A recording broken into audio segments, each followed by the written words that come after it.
Au cœur du comté d'Anlong, niché dans la province du Guizhou, au sud-ouest de la Chine, se dévoile une énigmatique collection de structures pyramidales. Ces monuments, baignés de mystères et auréolés de légendes locales, offrent une fenêtre fascinante sur un passé ancestral et remettent en question les conceptions traditionnelles de l'histoire architecturale chinoise.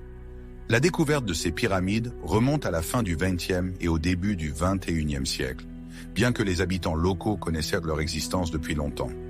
Ce n'est qu'avec l'avènement d'études archéologiques plus approfondies que leur importance a été pleinement reconnue.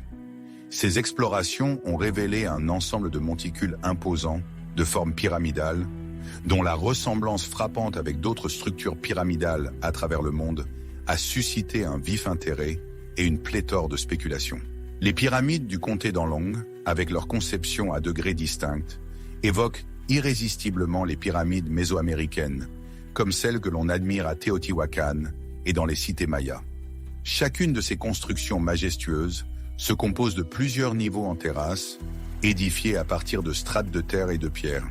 Ces terrasses sont soutenues par des murs de soutènement massifs, composés d'énormes blocs de pierre, dont certains pèsent plusieurs tonnes. La plus imposante de ces pyramides, souvent surnommée la Grande Pyramide d'Anlong, déploie une base d'environ 100 mètres de largeur et s'élève vers le ciel sur une hauteur de près de 90 mètres. La précision et l'ampleur de cette construction laissent supposer qu'elle a été érigée grâce à des connaissances poussées en ingénierie et à l'utilisation d'importantes ressources humaines.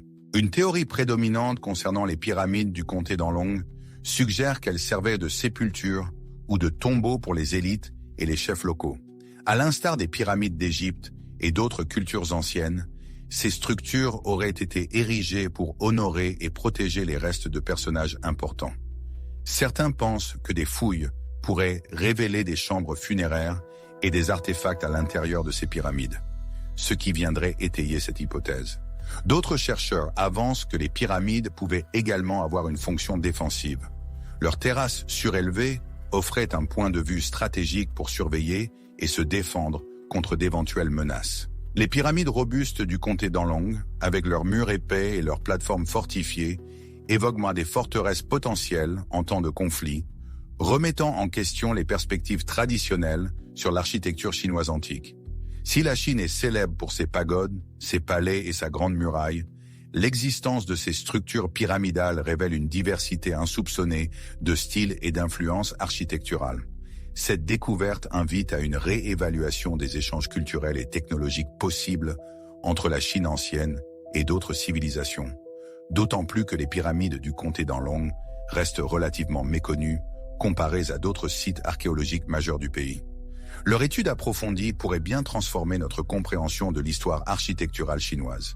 Il est crucial d'orienter les futures recherches vers ces structures énigmatiques. Des technologies de pointe, comme les radars à pénétration de sol, la cartographie tridimensionnelle et la datation au carbone 14, pourraient révéler des détails précieux sur les méthodes de construction, l'âge et la fonction de ces pyramides. Une collaboration étroite entre les autorités locales, les chercheurs internationaux et les institutions académiques est essentielle pour garantir une étude exhaustive et une préservation durable de ces monuments. L'intérêt scientifique et la sensibilisation du public sont également des éléments clés pour protéger et valoriser ces trésors archéologiques, dont l'origine alimente d'ailleurs les conversations en ligne. Certaines personnes les considèrent comme des prototypes de pyramides authentiques, tandis que d'autres y voient des formations naturelles, voire d'anciens sites funéraires. Cependant, des spécialistes, tels que le professeur Zhou Xiaowen de l'école de géographie et des sciences de l'environnement de l'université normale de Guizhou, mettent en garde contre une interprétation excessive. Selon le professeur Zhou, ces formations montagneuses sont des créations naturelles, leur structure pyramidale étant le fruit d'un patient travail de la nature. Il explique que les roches des pyramides d'Anlong sont des structures calcaires datant du Trias inférieur et moyen, soit d'il y a plus de 200 millions d'années. Dans un écrin marin ancestral, les roches se sont métamorphosées. Les minéraux, autrefois dissous dans l'eau, ont orchestré une danse de recristallisation, façonnant les strates que nous admirons aujourd'hui. Ces couches témoignent des humeurs changeantes de la température et des soubresauts géologiques qui ont sculpté le paysage. L'allure conique des montagnes, selon Zhou, est une signature topographique des terrains karstiques, où les roches se laissent volontiers dissoudre par l'eau. Ce sont les eaux qui, tel un sculpteur patient, érodent verticalement la matière, fragmentant la masse originelle en entités distinctes.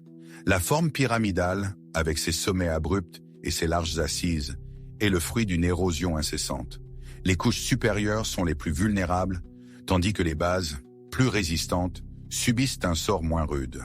Enfin, ces aspects de blocs rocheux, évoquant des constructions humaines, ne sont que le résultat de processus géologiques à l'œuvre dans ces paysages karstiques si particuliers. L'érosion, tel un sculpteur invisible, désagrège les roches stratifiées en blocs aux formes géométriques, évoquant d'étonnantes constructions humaines. En Chine, terre d'une histoire millénaire et d'une richesse culturelle incommensurable, les recherches archéologiques sont souvent enveloppées de mystères et strictement encadrées par les autorités. Ce pays, marqué par des dynasties successives, a tissé une immense fresque patrimoniale au fil des siècles. Cependant, certaines périodes historiques ne s'accordent pas toujours avec le récit politique promu par le pouvoir actuel. Ce dernier a un intérêt évident à présenter une version cohérente et embellie du passé, afin de conforter sa légitimité et d'assurer la continuité de son règne.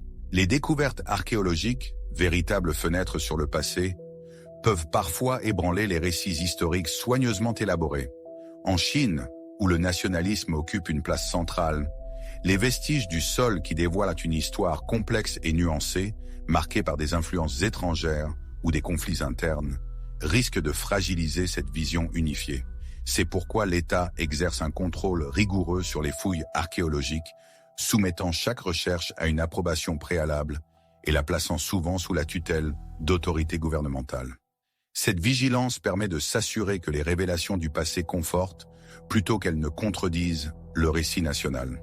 Des archéologues indépendants, notamment ceux affiliés à des institutions étrangères, se heurtent à des obstacles considérables lorsqu'ils tentent d'accéder aux sites archéologiques. Ces restrictions, mises en place par le gouvernement chinois, visent à prévenir les découvertes non autorisées et la diffusion d'informations susceptibles de perturber le récit historique officiel. Même lorsque des fouilles sont autorisées, le gouvernement exerce un contrôle rigoureux sur la diffusion des résultats. Cette divulgation sélective permet de mettre en avant les découvertes qui étaient que la version officielle de l'histoire chinoise, tout en dissimulant ou en réinterprétant celles qui la contredisent. Ce contrôle s'étend aux publications universitaires, aux reportages médiatiques et aux expositions publiques, assurant ainsi une présentation uniforme et maîtrisée de l'histoire de la Chine.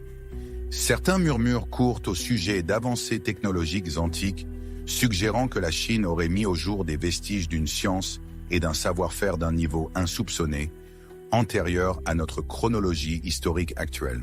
La révélation de telles informations pourrait bien bouleverser notre conception du progrès technique et remettre en question des récits historiques bien établis. En gardant un contrôle rigoureux sur l'accès à ces sites, le gouvernement s'assure qu'aucune découverte potentiellement révolutionnaire ne vienne ébranler le statu quo. Certaines périodes de l'histoire, en particulier celles marquées par des défaites, des invasions ou des conflits internes, restent des sujets délicats et sont donc gardés secrètes. Les vestiges archéologiques de cette époque pourraient bien contredire le récit officiel d'une civilisation chinoise ininterrompue et triomphante. En limitant l'accès à ces sites, le gouvernement s'épargne la confrontation avec des aspects de son histoire qui pourraient fragiliser son pouvoir. Les pyramides, aujourd'hui reconnues comme des prouesses d'ingénierie et d'architecture antique, n'ont pas toujours été perçues comme telles. Lorsque ces structures impressionnantes furent découvertes par les explorateurs et les érudits, beaucoup crurent qu'il s'agissait de formations naturelles plutôt que du fruit du génie humain. Les premières rencontres documentées avec les pyramides remontent à l'Antiquité. Mais même à cette époque, leur but et leur origine étaient souvent mal compris. Durant le Moyen Âge et au début de l'époque moderne, les explorateurs européens, confrontés aux pyramides d'Égypte, de Mésoamérique et d'autres régions, les interprétaient souvent à travers le prisme de leurs connaissances géologiques et architecturales limitées.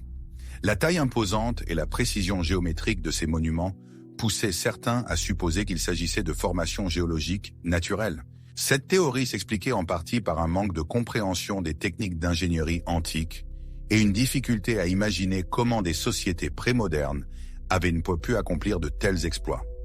L'une des raisons de cette conviction initiale que les pyramides étaient des formations naturelles résidait dans leur ressemblance avec certaines structures géologiques. En effet, certaines pyramides, en particulier celles qui avaient subi l'érosion ou avaient été partiellement enfouies au fil du temps, évoquaient des collines ou des affleurements rocheux naturels. La ressemblance frappante entre ces structures et les reliefs naturels laissait croire aux premiers observateurs qu'elles étaient issues de processus naturels. Au premier temps de l'archéologie, les outils et les méthodes à disposition des chercheurs étaient rudimentaires. Privés de techniques avancées telles que la datation au radiocarbone, le géoradar ou des méthodes d'excavation précises, les premiers explorateurs disposaient de moyens limités pour percer le véritable mystère de ces édifices. Ce manque de connaissances archéologiques pointues a contribué à la méprise commune qui consistait à considérer les pyramides comme des formations naturelles. L'approche eurocentrique de nombreux explorateurs de l'époque a également influencé cette interprétation erronée. L'idée que des civilisations anciennes, surtout celles hors d'Europe, aient pu ériger des structures aussi monumentales et précises se heurtait souvent au scepticisme. Ce préjugé culturel menait à la sous-estimation des prouesses architecturales et techniques des sociétés non européennes. La perception des pyramides évolua. Elles cessèrent d'être vues comme des formations naturelles pour être reconnues comme des œuvres humaines. Ce changement s'amorça grâce aux avancées des méthodes archéologiques et à l'étude systématique des sites antiques. Le 19e et le début du 20e siècle furent témoins de progrès considérables en archéologie, portés par des érudits tels que Flinders Petrie, qui appliqua des techniques scientifiques rigoureuses à l'étude des pyramides égyptiennes. Des fouilles minutieuses révélèrent les méthodes de construction et les matériaux utilisés. Des carrières, des outils, des villages d'ouvriers et des inscriptions fournirent des preuves irréfutables de l'intervention humaine dans l'édification de ces merveilles. Les découvertes ont démystifié la théorie de la formation naturelle des pyramides, révélant l'ingénierie sophistiquée des bâtisseurs d'antan. L'intégration du contexte historique et culturel aux études archéologiques a renforcé l'idée que les pyramides sont des constructions humaines. Des chercheurs ont analysé des textes anciens, des inscriptions et des traditions orales relatant la construction et la fonction des pyramides. Cette approche contextuelle a offert une vision globale de l'importance sociale, religieuse et politique de ces édifices. La prise de conscience que les pyramides sont le fruit de l'effort et de l'ingéniosité humaine a profondément modifié notre compréhension des civilisations antiques.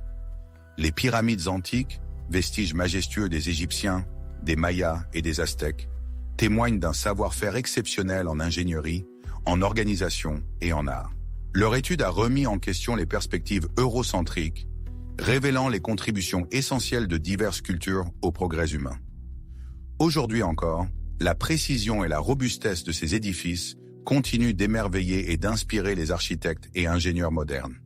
Les techniques de construction et les matériaux utilisés, fruits d'une ingéniosité remarquable, ont posé les fondations de pratiques contemporaines dans de nombreux domaines. Ainsi, l'héritage des pyramides, loin d'être figé dans le passé, façonne activement notre présent et notre avenir.